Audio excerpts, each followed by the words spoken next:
ജോഷില കൂടി ചേരുന്നുണ്ട്. കോഴിക്കോട് കണ്ണാടിക്കൽ അർജുൻ്റെ വീടിന് സമീപത്തു നിന്നും. ജോഷില, കർണാടകയിൽ നിന്ന് പുറത്തേക്ക് വരുന്ന ശുഭസൂചനകളായ പ്രതീക്ഷയ്ക്ക് വക നൽകുന്ന ഒരു വാർത്തയും പുറത്തേക്ക് വരുന്നില്ല. ഇപ്പോൾ ഏറ്റവും അവസാനമായി കർണാടക റവന്യൂ മന്ത്രി നൽകുന്ന വിവരം എന്ന് പറയുന്നത്, നേരത്തെ റഡാർ സിഗ്നൽ ലഭിച്ച സ്ഥലത്ത് മെറ്റലിൻ്റെ യാതൊരുവിധ സാധ്യതയുമില്ല. അതായത് ട്രക്കുമായി ബന്ധപ്പെട്ട് ഒരു സാധ്യതയും നിലനിൽക്കുന്നില്ല. ഏകദേശം 10% മണ്ണ് മാത്രമേ നീക്കാനുള്ളൂ.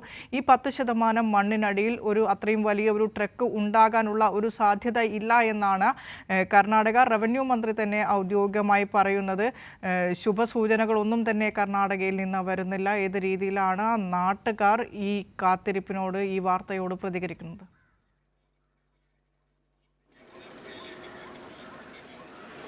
വിനിഷ, ഏറ്റവും നിർണായകമായ നിമിഷങ്ങൾ എന്നുള്ള രീതിയിൽ മാത്രമായിരുന്നു ഇതുവരെ ബന്ധുക്കളൊക്കെ ഈ ഒരു നിമിഷങ്ങളെ കണ്ടുകൊണ്ടിരുന്നത്. കാരണം കേന്ദ്രസേനയെത്തും സൈന്യം തിരച്ചിൽ നടത്തുന്നതോടുകൂടി എല്ലാം പോസിറ്റീവായി മാറും, അർജുനെ കണ്ടെത്തും എന്നുള്ള ഒരു പ്രതീക്ഷ നിലനിൽക്കുന്നുണ്ടായിരുന്നു. എന്നാൽ ഇപ്പോൾ ആ പ്രതീക്ഷയ്ക്ക് മങ്ങലേറ്റ് തുടങ്ങിയിരിക്കുന്നു. അവരുടെ ആ പ്രതീക്ഷ, ഏറ്റവും അവസാനമായുള്ള ഒരു പ്രതീക്ഷ, അത് ദുഃഖത്തിലേക്ക് പോകുന്ന ഒരു സ്ഥിതിവിശേഷത്തിലേക്ക് പോകുന്നു എന്നുള്ളതാണ്. നാട്ടുകാരാകെ തന്നെ ആകാംക്ഷയോടെ കാത്തിരിക്കുകയാണ്. അതുപോലെ തന്നെ വീട്ടുകാരുടെ നേരത്തെ തന്നെയുള്ള ആവശ്യമായിരുന്നു സൈന്യം എത്തണം എന്നുള്ളതും തിരച്ചിൽ ആരംഭിക്കണം എന്നുള്ളതും. അതുപോലെ തന്നെ റഡാർ അടക്കമുള്ള സംവിധാനങ്ങൾ, അത്യന്താധുനിക സംവിധാനങ്ങൾ ഉപയോഗിക്കും എന്നുള്ളതായിരുന്നു വീട്ടുകാരുടെയും നാട്ടുകാരുടെയും പ്രതീക്ഷ. എന്നാൽ നമുക്കറിയാം, ഇതുവരെ ഉണ്ടായിരുന്ന ഇതൊക്കെ തന്നെ അത്യന്താധുനിക സൗകര്യങ്ങളോട് കൂടിയ തിരച്ചിലല്ല ഇതുവരെ ഉച്ചവരെ നടന്നിരുന്നത് എന്നുള്ളതാണ്. അതിനുശേഷം കേന്ദ്രസേന എത്തിയതിനു ശേഷം തിരച്ചിൽ നടത്തിയപ്പോൾ ഇനി എന്തായാലും അർജുനെ കണ്ടെത്തും എന്നുള്ള ഒരു പ്രതീക്ഷയുണ്ടായിരുന്നു. ഇപ്പോൾ വിനിഷ പറഞ്ഞതനുസരിച്ച് വീണ്ടും ആ പ്രതീക്ഷയ്ക്ക് മങ്ങലേൽക്കുന്നു എന്നുള്ളതാണ് ഏറെ ദുഃഖകരം. കഴിഞ്ഞ 3 ദിവസമായി വീട്ടുകാർ ആകെ വരും എന്നുള്ള, അർജുൻ തിരിച്ചു വരും എന്നുള്ള ഒരു പ്രതീക്ഷ മാത്രമായി നിൽക്കുന്ന, അല്ലെങ്കിൽ ഏറെ ആകാംക്ഷയോടെ നിൽക്കുന്ന നിമിഷങ്ങളാണ് കടന്നുപോയത്. ഇനി അവർ എങ്ങനെ താങ്ങും എന്നുള്ളത് നമുക്ക് പോലും നിർവചിക്കാനാവില്ല. മറ്റ് കുടുംബങ്ങളെക്കാൾ അല്പം കൂടി ഒരു സഹനശേഷി അവർ കാണിച്ചിരുന്നു എന്ന് വേണം പറയാൻ. ഇതുവരെ അവർ നിന്നിരുന്നതൊക്കെ തന്നെ അർജുൻ തിരിച്ചു വരും എന്നുള്ള ഒരു പ്രതീക്ഷയോടുകൂടി തന്നെയാണ്. എന്നാൽ വരുന്ന വാർത്തകൾ അത്ര ശുഭസൂചകമല്ല എന്നുള്ളത് കൊണ്ട് തന്നെ അതിനെ എങ്ങനെ നേരിടും എന്നുള്ളത് നമുക്ക് പറയാനാവില്ല. ഇപ്പോൾ കർണാടകയിലെ PCC ജനറൽ സെക്രട്ടറി ഇവിടെ എത്തിച്ചേർന്നിട്ടുണ്ട്. അദ്ദേഹം കുടുംബത്തെ കാണാനായി എത്തിയിട്ടുണ്ട്. കുടുംബവുമായി സംസാരിക്കുകയാണ്. ഷാഹിദ് തെക്കിൽ ആണ് ഇവിടെ എത്തിച്ചേർന്നിട്ടുള്ളത്. അതുപോലെ തന്നെ നിരവധി നേതാക്കളും ആളുകളും ഒക്കെ തന്നെ കുടുംബത്തെ സമാശ്വസിപ്പിക്കാൻ വേണ്ടി ഇവിടേക്ക് എത്തിച്ചേരുന്നുണ്ട്. തോട്ടത്തിൽ രവീന്ദ്രൻ MLA അടക്കമുള്ള ആളുകൾ നിരന്തരം കുടുംബത്തെ കാണാനായി എത്തുകയും സമാശ്വസിപ്പിക്കുകയും കാര്യങ്ങൾ കൈമാറുകയും വിവരങ്ങൾ കൈമാറുകയും ഒക്കെ ചെയ്യുന്നുണ്ട്.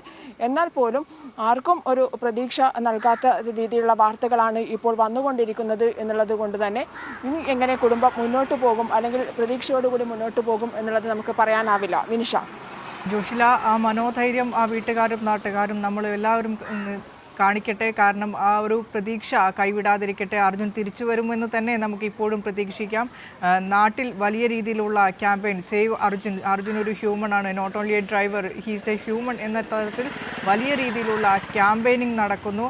കാരണം ഇപ്പോഴും വീട്ടുകാർ ആരോപിക്കുന്ന, അല്ലെങ്കിൽ വീട്ടുകാർ പറയുന്ന ഒരു കാര്യം, തിരച്ചിലിന് രക്ഷാപ്രവർത്തനത്തിനുള്ള ഊർജിതമായ ശ്രമങ്ങളൊന്നും കർണാടക സർക്കാർ നടത്തുന്നില്ല. നേരത്തെ കർണാടക ഷിരൂരിൽ വെച്ച് ഈ അർജുൻ്റെ സഹോദരി ഭർത്താവ് ജിതിൻ തന്നെ മാധ്യമങ്ങളോട് ഇക്കാര്യം പറഞ്ഞു. കേന്ദ്രസേന വന്നതിന് ശേഷമാണ്, കേന്ദ്രസേന വരണം എന്ന് കഴിഞ്ഞ ദിവസം അവർ പ്രധാനമന്ത്രിക്ക് അടക്കം കത്തയച്ച് ആവശ്യപ്പെട്ടിരുന്നു. അതിനുശേഷം ഇന്ന് രാവിലെയോടുകൂടി തന്നെ കേന്ദ്രസേന സ്ഥലത്തെത്തുകയും ഉച്ചയോടുകൂടി തെരച്ചിൽ കേന്ദ്രസേന ഏറ്റെടുക്കുകയും ചെയ്തിരുന്നു. ഈ തിരച്ചിലിന് ഒടുവിലും വലിയ രീതിയിലുള്ള ഒരു രക്ഷാപ്രവർത്തനം, കാരണം വലിയ രീതിയിലുള്ള മണ്ണിടിച്ചിലാണ് ഉണ്ടായത്. അതിൻ്റെ ഒരു രക്ഷാപ്രവർത്തനത്തിൻ്റെ വേഗതയിൽ ഇപ്പോഴും നാട്ടുകാർക്കും വീട്ടുകാർക്കും പരാതിയുണ്ട്. തീർച്ചയായും വിനിഷ, ഇന്ന് ഉച്ചവരെ, അതായത് ഇന്ന് രാവിലെ തന്നെ കേന്ദ്രസേന എത്തും എന്നുള്ള ഒരു ആശ്വാസത്തിലായിരുന്നു വീട്ടുകാരുണ്ടായിരുന്നത്. എന്തായാലും ഇത്രയും ദിവസം വൈകി. എന്നാൽ ഇന്ന് രാവിലെ മുതൽ തിരച്ചിൽ ആരംഭിച്ചാൽ ഏകദേശം 6 ദിവസം ആകുന്നു.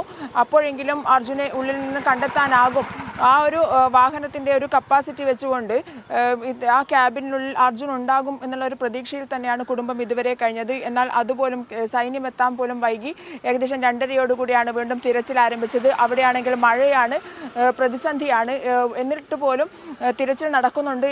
എന്നാൽ പോലും ഈ വിനിഷ നേരത്തെ കൈമാറിയ വിവരം അനുസരിച്ച് അതിൽ മെറ്റൽ ഡിറ്റക്ടർ അല്ലെങ്കിൽ റഡാർ ഉപയോഗിച്ച് കണ്ടെത്തിയ സ്ഥലത്ത് അർജുൻ്റെ വാഹനമില്ല എന്നുള്ളതാണെങ്കിൽ അതും വലിയ ഒരു നിരാശയിലേക്ക് കൊണ്ടുപോകും എന്നുള്ളതാണ്. എന്നാൽ പോലും നാട്ടുകാർക്കിടയിൽ വളരെ സമ്മതനായിരുന്ന ഒരു യുവാവ്, ആളുകൾക്കിടയിലെല്ലാം പെരുമാറിയിരുന്ന ഒരു യുവാവ്. അതുകൊണ്ട് തന്നെ ആളുകളെല്ലാം തന്നെ ഏറെ പ്രതീക്ഷയോടുകൂടി അർജുൻ തിരിച്ചു വരും എന്ന് കാത്തിരിക്കുകയാണ്.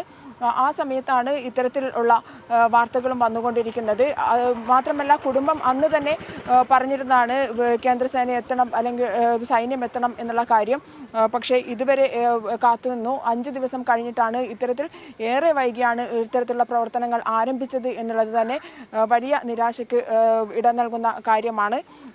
പ്രതീക്ഷിക്കുന്ന രീതിയിലുള്ള ഒരു രക്ഷാപ്രവർത്തനം കർണാടക സർക്കാരിൻ്റെ ഭാഗത്ത് നിന്ന് ഉണ്ടായില്ല എന്നുള്ളതാണ്. ഗതാഗതക്കുരു കഴിക്കുക, ഒരു വലിയ അപകടം നടന്ന സമയത്ത് പോലും ഗതാഗതക്കുരു കഴിക്കുക എന്നുള്ളതല്ലാതെ 10 പേരുടെ ജീവൻ അതിനുള്ളിലുണ്ട്, 7 പേരെ കണ്ടെത്താനായി, 3 പേർ ഇപ്പോഴും ഉള്ളിലുണ്ട് എന്ന് പറയുമ്പോഴും അത്തരത്തിൽ ഒരു രക്ഷാപ്രവർത്തനത്തിന് കർണാടക സർക്കാർ മുതിർന്നോ എന്നുള്ളത് അന്ന് തന്നെ വീട്ടുകാരും നാട്ടുകാരും ചോദിക്കുന്ന ചോദ്യമാണ്. നാട്ടുകാർ കഴിഞ്ഞ ദിവസങ്ങളിലൊക്കെ തന്നെ പ്രക്ഷോഭത്തിലേക്ക് ഇറങ്ങുന്ന രീതിയിലേക്ക് തന്നെ മാറി. കേരളത്തിലെ ഒരു രക്ഷാ സംവിധാനങ്ങളൊന്നും തന്നെ അല്ലെങ്കിൽ റെസ്ക്യൂ ഓപ്പറേഷൻ ഒന്നും തന്നെ നടന്നില്ല കർണാടകയെ സംബന്ധിച്ചിടത്തോളം എന്നുള്ള പരാതി വീട്ടുകാർക്കും നാട്ടുകാർക്കും ഇപ്പോൾ നിലനിൽക്കുന്നുണ്ട്.